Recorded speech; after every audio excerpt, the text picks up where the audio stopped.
America was, until this past generation, a white country designed for ourselves and our posterity.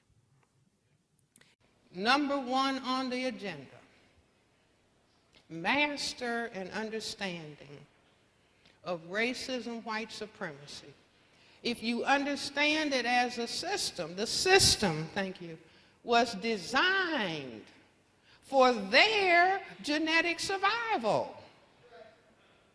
The system was not designed for our maximal development of the black genetic and constitutional potential. And we keep waiting for the next election.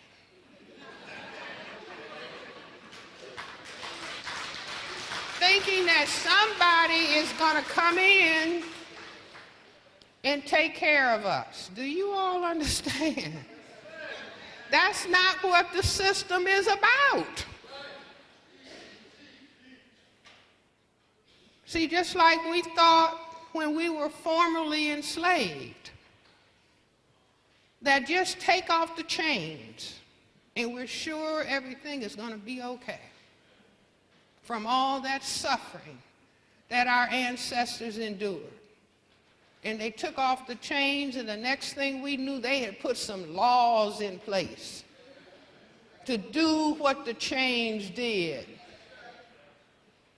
And so we fought, struggled in the 60s, changed the laws. And we look up 50 years later, and we're back at point start. Now, what that tells us is that we're not dealing with just laws. We're not dealing with just chains. We're dealing with a total system that always sees that it is intact and that it is in place. And so all we need to do is step back and say, oh. And see, we greet each other by saying, what's happening? See, every time we see another person, hey, what's happening? Hope you know. Hey, what's happening? See, we ask that question 1,000 times a day. Something in the brain tells us because it's not flowing the way that it should flow. And I say we ask what's happening because we don't know what's going on. But I'm telling you what is going on is the system of racism, white supremacy. And they are going to keep their system intact by any means necessary. Harming somebody when they are at a systematic disadvantage is cowardly. But the white supremacists don't look at it that way.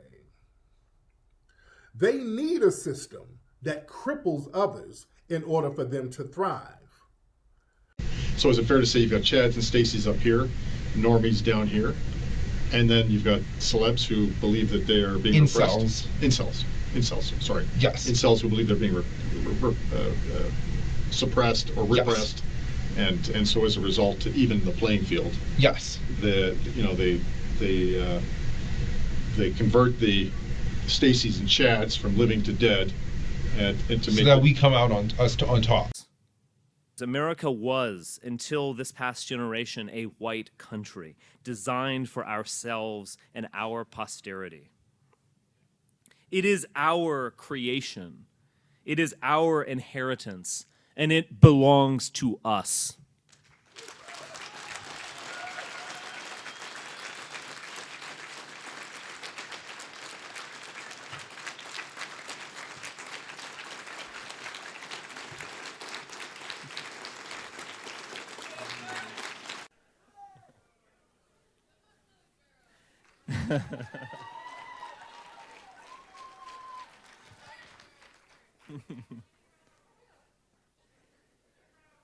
You're part of a race whether you like it or not. When a Syrian refugee, so-called, whether they're from Syria or Africa or somewhere else in the Middle East, When they come into when they enter Europe,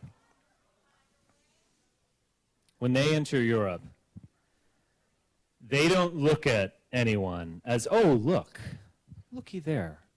This man, he's Bavarian. Oh, he's a Bavarian Catholic. Oh, look, this guy must be from Ireland. Interesting. He's Italian. No, they don't see that at all. They see us as white. They see us as white men.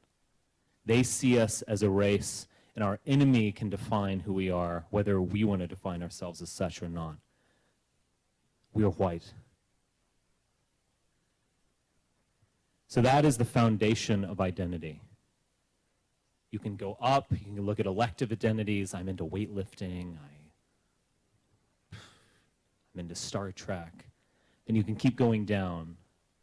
And you go down and down and down, and you get to the root of identity. You get to that base that you can't go any further. And that is race. In America, we have a very peculiar conception of race. This has been perhaps the most racialized continent. It was a place, it was an open country. It was an open country for Europeans who confronted people who were radically different than they were. And that confrontation, I'll be honest, was terrible, bloody, and violent.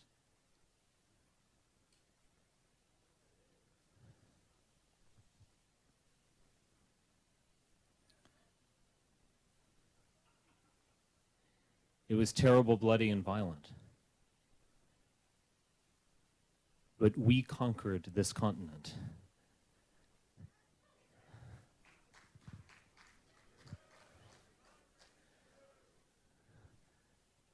Whether it's nice to say that or not, we won.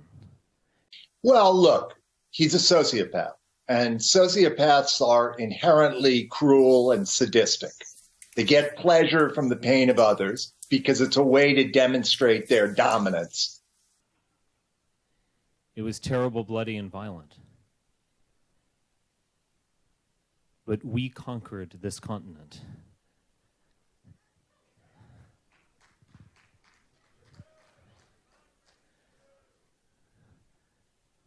Whether it's nice to say that or not, we won. And we got to define what America means. We got to define what this continent means.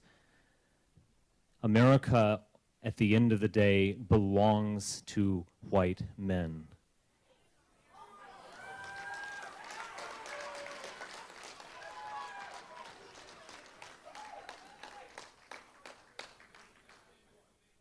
I love you too. Now, I gave a talk last night, and a young black lady said, well, you hate white people. You must hate white people. The Bible says we should love our enemies. Psych.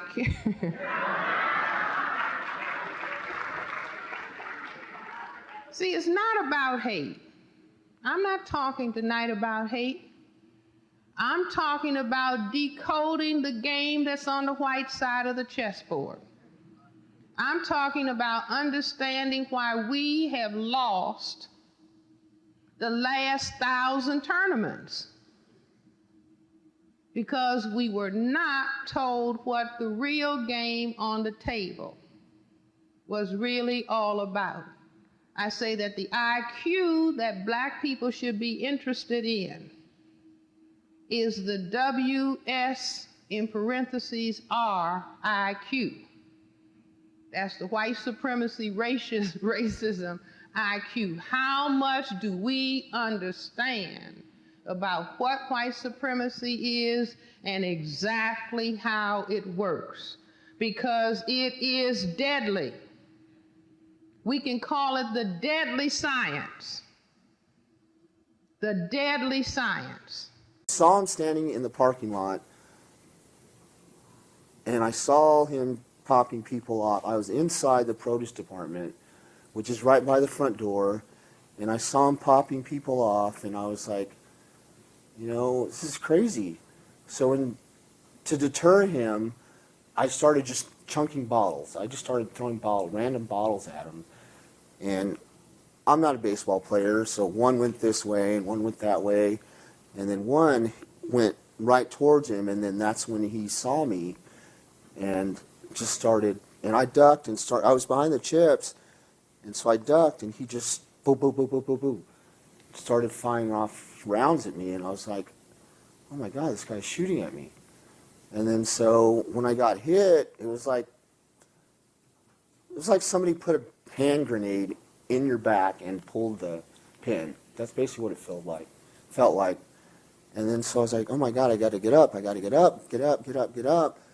And then so he walked to the bank, which was right by the restrooms, and just randomly started, I mean, people were praying in Spanish, por favor, no, no, por favor, no. And he was just, they were on the ground, and he still just shot him in the head. I mean, they were praying in Spanish. I mean, I'm from El Paso, and I know Spanish, and they were praying, please, please, don't shoot me. And he had no remorse for their lives at all. But we can't unilaterally disarm ourselves in this world. The fact is, we actually, if whites are going to survive, we might actually have to get a little tough. We might even have to get a little nasty. So what do you make of all this? What you just lived through, what you did in that moment, and why somebody was there to do this to you? I believe in God. I'm a firm believer in God. But I don't think I deserve to live like some of those children deserve to die. I really don't. Why? Because it's just not fair. It's not fair. I mean, one little girl saw her parents get killed right in front of her. I mean, why would you kill an innocent child? Why would you do that? What in your sick mind would say, hey, I'm going to go kill a couple of innocent children today? Hate. I mean, but how much hate do you have to have in your heart to do that? And then to come to find out from what I heard earlier that, oh, he had a vendetta against Mexicans. Because I ultimately care about my extended family, my people, more than I care about the United States of America, to be frank. More than I care about the Constitution, about all this kind of stuff.